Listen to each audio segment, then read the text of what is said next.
पहले जो इसराइल जुल्म करता रहा, क्या आपको वो कभी नजर नहीं आया? आप गूंगे तो शैतान बनकर तो बैठे होते हैं। आप सब स्पेशली पाकिस्तान को सबसे पहले कदम आगे बढ़ाना चाहिए था भाई। आप न्यूक्लियर पावर हो, आपके पास एटम बम है, वो एटम बम किस लिए रखा है? वो उस पर टाकी शाकी मारने के लिए रखा है? ने सारी ज़िंदगी मज़हब के नाम पर सियासत की है।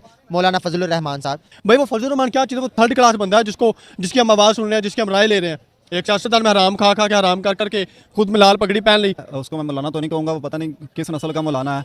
तो इतना दोगला मुल्ला आज तक, वो पहले इनको मुसलमानों के हक में बोलना चाहिए। ये बोल रहे हैं इसराइलियों के हक में, बड़े की वैल्यू मैं जूती के ऊपर भी नहीं रखता, जूती के नीचे भी नहीं रखता, क्योंकि ताकि मेरी जूती ना। अस्सलाम वालेकुम नाज़रीन, बदता पाकिस्तान में खुशामदीद। मैं हूँ आपका अपना दोस्त मलिक नुमान। नाज़रीन, जैसा कि आप लोग जानते हैं कि इस वक्त हमास और इसराइल में एक जंग छिड़ी हुई है।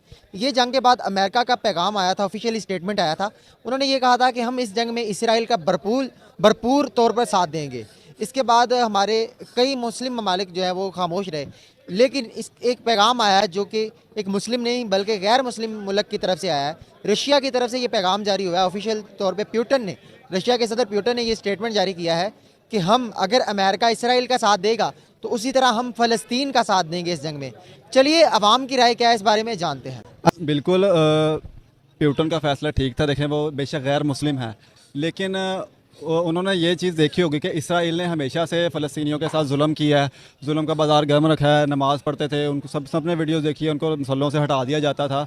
तो हम तो ये सोच रहे हैं ना कि उन्होंने ये ऐलान कर दिया गैर मुस्लिम होकर। जो मुस्लिम ममालिक हैं, 57 इस्लामी ममालिक हैं, वो कब ऐलान करेंगे? उनमें से चंद ममालिक हैं, 4-5 जिन्होंने ऐलान किया है, ठीक है। सब स्पेशली पाकिस्तान को सबसे पहले कदम आगे बढ़ाना चाहिए था भाई। आप न्यूक्लियर पावर हो, आपके पास एटम बम है, वो एटम बम किस लिए रखा है? वो उस पर टाकी शाकी मारने के लिए रखा है? किस लिए रखा है भाई? आप एटमी ताकत हो, आप सबसे पहले धमकी लगाओ। आप अपना क्रेडिट, और ये क्रेडिट लेने वाली तो बात ही नहीं, क्रेडिट मैं कह रहा हूँ, क्रेडिट लेने बात ही नहीं। आपने मुसलमानों के ऊपर जो जुल्म हुआ है उस पर, उसके ऊपर आवाज़ उठानी है। फिर आप इस्लामिक कंट्री किस चीज़ की, अगर आपने आवाज़ नहीं बुलंद करनी तो मैं कहता हूँ उन्होंने बड़ा अच्छा इकदाम लिया, और इस तरह के इकदाम पाकिस्तान को सबसे पहले उठाना चाहिए था, और अफसोस के साथ उन्होंने अभी तक कोई इस पर बात नहीं की। तैयब उर्दुगान की तरफ से भी यही पैगाम जारी हुआ है कि हम जो है वो इस जंग के अंदर फ़लस्तीन का साथ देंगे। और इसके अलावा आप अगर मीडिया में भी देखेंगे तो ये खबरें बताई जा रही हैं, ये हमें ये खबरें सुनने को मिलती हैं कि फ़लस्तीन वाले जो हैं वो इसराइल के लोगों पर, हमास वाले ये इसराइल के लोगों पर जुल्म कर रहे हैं, इनको कत्ल किया जा रहा है, इन पर गोलियाँ चलाई जा रही हैं। तो क्या आपके मुताबिक ये सिर्फ जो जुल्म है, ये सिर्फ गोलियाँ, ये सिर्फ लोग इसराइल के ही मर रहे हैं? देखिए, वो जो आपने बात की है, वो मौलाना फजलुर रहमान का बयान सामने आया है। उसको मैं मौलाना तो नहीं कहूँगा, वो पता नहीं किस नस्ल का मौलाना है। वो क्या ये बात कर रहा है कि सबसे पहले उसने ये बात की कि फ़लस्तीनियों को चाहिए कि इसराइल इंसानी हकूक़ की हिफाजत की जाए, इंसानी हकूक़ की खिलाफ वर्जी ना की जाए। उसके बाद उसने ये बात की है कि इसराइल को उनके ऊपर जुल्म नहीं करना चाहिए। हालांकि पहले उसे ये बात करनी चाहिए थी, उसने पहले ये बात की कि फ़लस्तीन को उनके ऊपर ये नहीं करना चाहिए। तो इतना दोगला मुल्ला आज तक वो महंगाई के ऊपर तो निकलता रहा है, पेट्रोल के ऊपर निकलता रहा है, ठीक है ना। वो कभी नमूस रिसालत के मसले पे निकला है, हुजूर की शान में गुस्ताखियाँ होती रही हैं, फ्रांस ने गुस्ताखी की है, उस मसले में आज तक नहीं बोला। तो जब तक ये बोला है, मुसलमानों के खिलाफ बोला है, अपने मुल्क के खिलाफ बोला है, जिनका डॉलर तो खाता रहता है, उनके खिलाफ कैसे वो बात कर सकता है? तो सबसे पहले इनको मुसलमानों के हक़ में बोलना चाहिए। ये बोल रहे हैं इसराइलियों के हक़ में, बड़े अफसोस का मुकाम है इनके लिए। मौलाना साहब के स्टेटमेंट का आपके मुताबिक कितनी को वैल्यू है पाकिस्तान में, पाकिस्तानियों के लिए?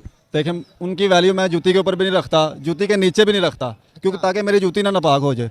क्योंकि उनका स्टेटमेंट सबसे पहले मुसलमानों के हक़ में आना चाहिए था ना। देखें, आपको इसराइल का जुल्म तो नज़र आ रहा है, आपको ये नहीं नज़र आ रहा उन्होंने भी 700 बंदा शहीद कर दिया, और पता नहीं 700 से कितने ज़्यादा है, न्यूज़ पे तो वो तादाद एग्जैक्टली बताई भी नहीं जाती।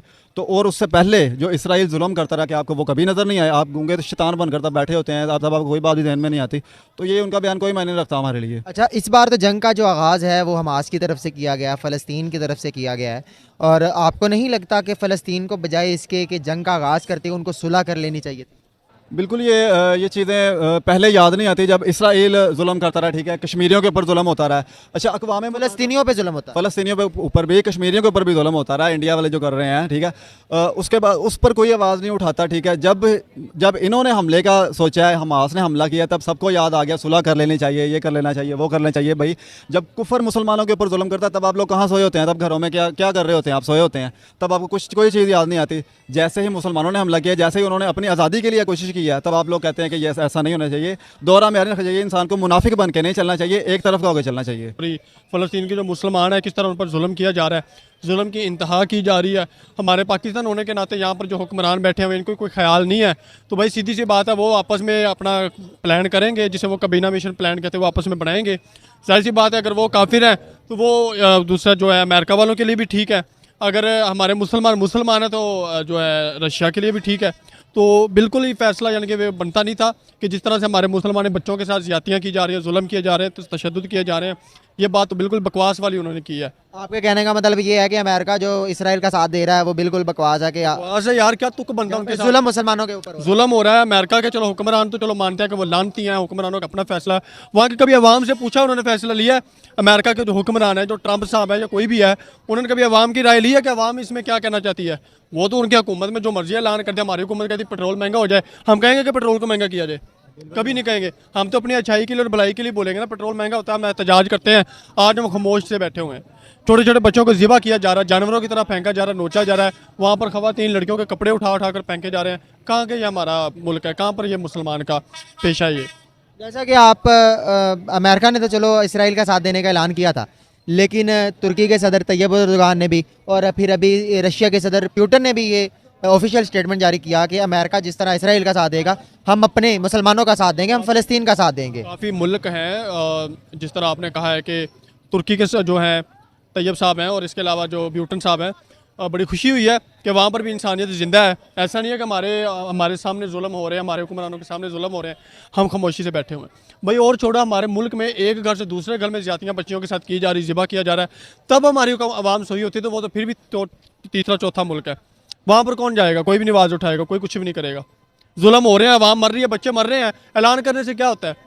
बच्चे तो ज़िबा हो रहे हैं, फेंके जा रहे हैं, जंगें शुरू हुई पड़ी हैं, तोड़ फोड़ हुई पड़ी है, ऐलान करने का क्या है? भाई कोशिश करें, उनको सबक दें जिस तरह वो हमारे साथ कर रहे हैं। हमारे पास भी असला बारूद पड़े हुए, अगर उनके पास भी है, ऐलान करने की कुव्वत है, एटमी कुव्वत है। भाई अब ऐसा कहने से क्या होगा? ऐलान कर दिया, क्या ऐलान किया है? ऐलान वहाँ पर माना जाता है पेट्रोल महंगा, लो जी महंगा हो जाता है। पेट्रोल 3 दिन बाद महंगा होता है और करना होता है, वो 2 दिन पहले महंगा हो, सस्ता थोड़ी महंगा हो जाता है, उसको ऐलान कहते हैं। इसी तरह बढ़े ना, ऐलान करने की क्या वजह है? ऐलान करने का वो मकसद होता है कि वो अगले बंदे डरे, उनके अंदर कोई खौफ आए, कि उनको डर है। ये चीज़ें नहीं है तो भाई इस तरह जुल्म ज़्यादती हम देख रहे हैं, बर्दाश्त कर रहे हैं। जहाँ पर हमारा दूसरे ममालिक जो कि इस्लाम की बेस पर भी नहीं बने, उन्होंने जो है फ़लस्तीन का साथ देने का ऐलान कर दिया है, लेकिन हमारा मुल्क पाकिस्तान जो कि इस्लाम की बेस पर बना है, यहाँ पर देखा जाए तो एक मजहबी पार्टी जिन्होंने सारी ज़िंदगी मज़हब के नाम पर सियासत की है, मौलाना फजलुर रहमान साहब, उनका स्टेटमेंट ये आया है कि फ़लस्तीनी भाइयों को कहना चाहूँगा कि इंसानी हकूक़ को पामाल ना करें और इसराइलियों पर जुल्म ना करें। तो ये स्टेटमेंट की कुछ समझ नहीं है, ये आपको क्या लगता है ये स्टेटमेंट देने का क्या मकसद? ये लाल पगड़ियाँ पहनने से बंदा वली नहीं होता है, ये एक सियासतदान है। सियासतदान बिकाओ कहते हैं। अगर वली बनना है, इनको बोलो खादिम हुसैन की सीट को पकड़े, तहरीक लबैक में आए। ये अपनी जमात बनाने से, अपनी जमात में दावे कर देने, मैं ये हूँ, मैं वो हूँ, मैं इधर हूँ, मैं उधर हूँ, हैं, इस तरह नहीं ना होता है। ये एक बकवास तरीन बातें कर रहे हैं भाई, उनको पता ही नहीं कि हमने किस वक्त क्या बोलना है, किस वक्त क्या नहीं बोलना है। वहाँ पर जुल्म ज़्यादतियाँ हो रही हैं, उनको पता ही नहीं कि हो क्या रहा है। हमारा तो मीडिया भी इतना वो घटिया है कि वो छुपा रहता है ऐसे जुल्म ज़्यादतियाँ होते हुए। भाई वो फजलुर रहमान क्या चीज़ है? वो थर्ड क्लास बंदा है, जिसकी हम आवाज़ सुन रहे हैं, जिसकी हम राय ले रहे हैं, उसका तो बनता ही नहीं इस बात मामले में वो ना बना। मैं तो उसको भी गैर मजहबी इंसान कहूँगा, फजलुर रहमान को। आपके ख्याल में उनके स्टेटमेंट की कोई अहमियत नहीं? उम्मीदवार हो भाई मेरे, क्या उसने स्टेटमेंट दिया है? एक जुल्म और ऊपर जुल्म के आके ऊपर वो नमक छिड़केगा, ये स्टेटमेंट थोड़ी होती है। वो क्या चीज़ है? फजलुर रहमान क्या बंदा? कुछ भी नहीं है। एक सियासतदान में हराम खा खा के, हराम कर करके खुद में लाल पगड़ी पहन ली। कभी हाथ में तस्वीर देखी उसके? कभी देखा कि फजलुर रहमान नमाज पढ़ रहे हैं, फजलुर रहमान उम्रा कर रहे हैं, फजलुर रहमान क्या कर रहे हैं? ये लाल पगड़ियाँ पहली बंदा वली नहीं बनता है, ठीक है ना। वली वो बंदा जो सबसे पहले खुदा को राज़ी करे, खुदा के पहल पर चले, खुदा के हमारे प्यारे नबी सल्लल्लाहु अलैहि वसल्लम के नक्शे कदम पर चले, वो वली होता है। बोलने से और करने से कोई बंदा वली नहीं बनता है। जी, तो नाज़रीन ये आपने अवाम के रिव्यू जाने। अवाम का यही कहना है कि हमें भी भरपूर तौर पे फ़लस्तीन का साथ देना चाहिए इस जंग में, क्योंकि वो मुसलमान हैं, उन पर काफ़ी अर्सा जुल्म होता रहा है, काफ़ी अर्सा उन्होंने जुल्म बर्दाश्त किया है, गोलियां बर्दाश्त की, आज भी उनके ऊपर जुल्म हो रहा है, गोलियां चल रही हैं, उनकी भी लाशें गिर रही हैं। हमें भरपूर तौर पे उनका साथ देना चाहिए। जितने भी मुसलमान ममालिक हैं, इस्लामी ममालिक हैं, जिनके पास एटमी क़ुव्वत है, उन्हें अपनी एटमी क़ुव्वत के ज़रिए भरपूर तौर पर इस जंग का हिस्सा बनना चाहिए और फ़लस्तीन का साथ देना चाहिए। इसी के साथ अपने दोस्त मलिक नुमान को दीजिए इजाज़त। अल्लाह निगहबान।